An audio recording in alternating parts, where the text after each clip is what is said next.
J'ai perdu du gras, mais c'est pire que ce que je pensais. Vous voyez peut-être pas très bien. Moi, je le vois dans le miroir.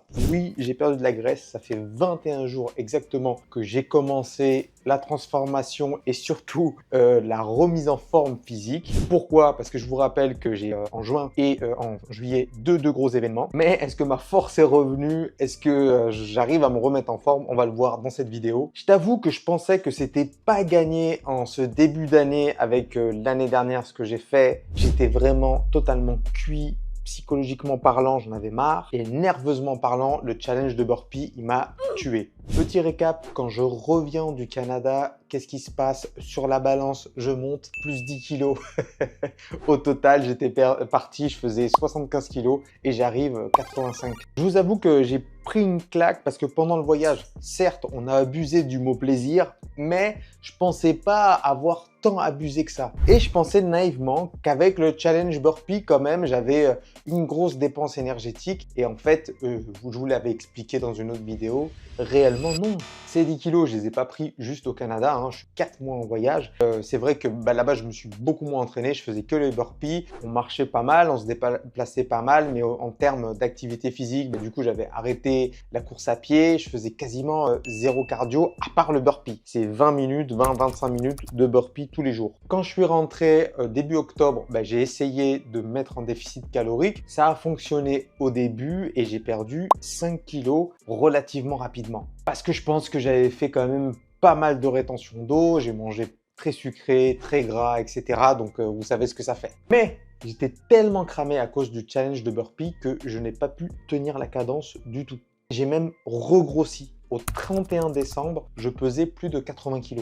81 et quelques, je sais plus exactement. Pour documenter tout ça, je vous ai fait un petit graphique pour que vous voyez comment tous les jours mon poids a changé. Je me suis pesé tous les jours, je vous déconseille de le faire. Et voilà ce que ça donne à l'écran, moins 7 kg. Vous voyez que c'est pas linéaire. Mais ce qu'il y a de plus intéressant, c'est que j'ai vraiment perdu au niveau de la taille, au niveau des poignées d'amour. Ça commence à descendre. Alors bizarrement, je perds du gras au niveau du bras, au niveau du haut du dos et ça va être galère au niveau du bas du dos. Il me reste pas mal de gras à perdre, attention. Et comment j'ai fait pour perdre ce gras, parce qu'il y avait un peu de rétention d'eau, mais pour perdre réellement du gras sans perdre de muscle, j'ai repris progressivement. Ouais, j'y suis pas y aller dardard. Avec l'expérience cette année, je vous rappelle que je fête mes 45 ans et je sais très bien, il faut y aller doucement. Et je vous explique un peu ma routine pendant ces 21 jours et à quoi ça va ressembler là, ces jours-ci là. Parce qu'aujourd'hui, je pèse 78 kilos, certes, mais l'objectif, c'est de descendre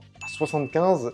Mais je pense qu'il va falloir, pour être vraiment au top, entre 72 et 73 kilos. Et que j'arrive à me maintenir jusqu'à mes deux grosses courses de fin juin et début mi-juillet. On va commencer par le coucher.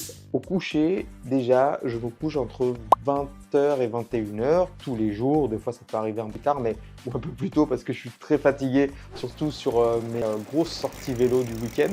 Je me lève entre 5h et 5h30 par là. Avant le challenge de burpee, jusqu'à cet été, je prenais un petit déj et ça depuis des années. À cause du challenge, je n'arrive plus à manger le matin. Le fait de me lever aussitôt aussi, ça a du mal à rentrer. Un petit café et je vais m'entraîner. 3 séances de renfo par semaine et 3 séances de cardio, soit du vélo, soit de la course à pied. En termes de course à pied, c'est très chiant parce que je reprends la zone 2 et franchement, je me fais vraiment chier. Mais j'ai quand même rajouté une séance de fractionné. Et pour le vélo, un truc très chiant aussi, je fais du vélo en salle pour m'habituer à pédaler dans le vide un peu et faire de la zone 2 aussi. Et la fin de semaine, le week-end, je fais une longue sortie vélo. Parce que ce qui m'attend, c'est 200 km en juillet d'un coup. Et là, il va falloir que plus 3000 mètres de dénivelé. Ça, faut pas l'oublier, c'est ça qui pique encore plus. Du coup, les grosses sorties du week-end, j'en profite. Ici, c'est très joli. J'ai un paysage vraiment magnifique. Du coup, c'est agréable, mais je vous avoue que c'est très dur et ça fait mal au cul le vélo. Ça défonce les fesses. Du coup, je me suis acheté un truc là, en peau de chamois, je sais pas quoi, pour protéger mon popotin. Au niveau de la diète, je ne compte pas mes calories. Je sais à peu près ce qu'il y a dans mes assiettes. J'essaie de tourner aux alentours de 2400 calories par jour. Avec la dépense que j'ai, ça va, ça me fait un petit déficit calorique pas trop agressif. Je n'arrête pas les glucides, je mange du pain, je mange des pâtes, je mange du riz. Ça m'est arrivé de manger des pizzas, ça m'est arrivé de manger des gâteaux. Je ne me prive de rien. Ça, c'est super important parce que quand on coupe ce type d'aliments, ça peut créer de la frustration et j'aime pas ça. Je sais par expérience que genre, on peut le payer très cher, la frustration. Et après, je marche 15 000 pas en moyenne par jour. Je ne compte pas les pas que je fais pendant la course à pied. Ça, c'est très important de le dire. Je cours. En moyenne, quand je vais courir, ça fait entre 8 à 10 000 pas. Et le reste de la journée, je me dis, il faut que je fasse entre 10 à 12 000 pas les jours où je cours. Au total, là, sur 21 jours, on peut voir sur les 7 derniers jours, je suis à 17 000 pas en moyenne.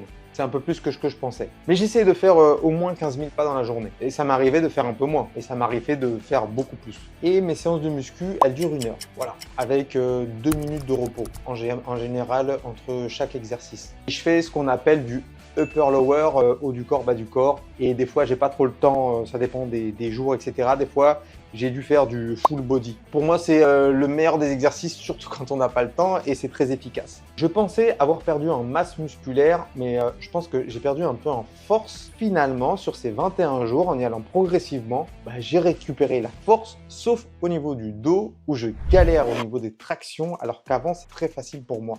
Le truc qui a beaucoup joué, c'est que j'ai reposé mon système nerveux et ça a joué énormément.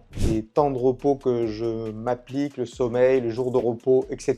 Ça m'aide beaucoup. En termes de supplémentation, j'essaie de m'assurer d'avoir mon quota de protéines dans la journée. Ça, c'est très important. Donc, je prends de la protéine végétale, je prends de la créatine, je prends du collagène pour prévenir au cas où tendinite, etc. Et ça fait pas de mal à ma peau, à mes cheveux, tout ça. Multivitamines, magnésium, très important. Le zinc, très important. Et oméga 3, les jours où je mange pas de poisson gras. Côté cardio, 53 de VO2 max. L'an dernier, à la même époque, j'étais à 56. Mais ça va en augmentant petit à petit. Le vélo, c'est une galère, mais ça va. Franchement, je m'attendais à pire. J'ai pas le vélo adapté pour la route, j'ai qu'un VTT. Je compte peut-être me prendre un gravel, on va voir pour les prochains jours. Il va falloir que je m'organise, il faut que j'aille à Decathlon qui me le rachète, je sais pas quoi, et je change de vélo. Si vous y connaissez en vélo et que vous avez des conseils, mettez-le moi en commentaire, ça sera avec plaisir. Je me suis acheté une nouvelle paire de chaussures et je vous ai montré un peu la dernière fois. Et je vais vous faire une vidéo un peu sur le retour parce que là, je les ai quand même pas mal bien testés et je suis agréablement surpris. Petit spoiler. Et pour conclure, là, ça va être de plus en plus lent, même si je me donne au moins 1 mois pour perdre 2 derniers kilos là pour arriver enfin à 75, 3 derniers kilos même. La machine est lancée. Ce week-end, je vais attaquer un gros morceau, une très grosse sortie pour moi hein, qui suis débutant en vélo. On va voir ce que ça va donner. Et j'aimerais bien savoir, toi, d'où c'est que tu regardes cette vidéo? Tiens, dis-moi. Parce que cet été, du coup, je vais revenir en France. Et s'il y a moyen de se croiser et que je puisse vous montrer un peu tous les équipements que j'ai fait, notamment ma super casquette, elle est stylée, hein, stylé ça. Hein, et le fameux projet secret, dans ma bio, il va y avoir mon nouveau site internet qui arrive bientôt. Vous pouvez aller jeter un œil. Il va y avoir quelques surprises, celles et ceux que ça intéresse. Vous pouvez aller voir. Pour l'instant, c'est en cours de construction. Hein. Il n'y a rien de concret. Mais voilà, merci de me suivre. Merci de suivre mon aventure. J'ai hâte de vous lire en commentaire. Je lis tous les commentaires et on se voit très bientôt. Merci aussi pour vos pouces et vos partages. Mais en tout cas, si vous regardez jusqu'au bout, mettez-moi des petits cœurs avec des bananes en commentaire. Je sais qui c'est qui regarde. À bientôt.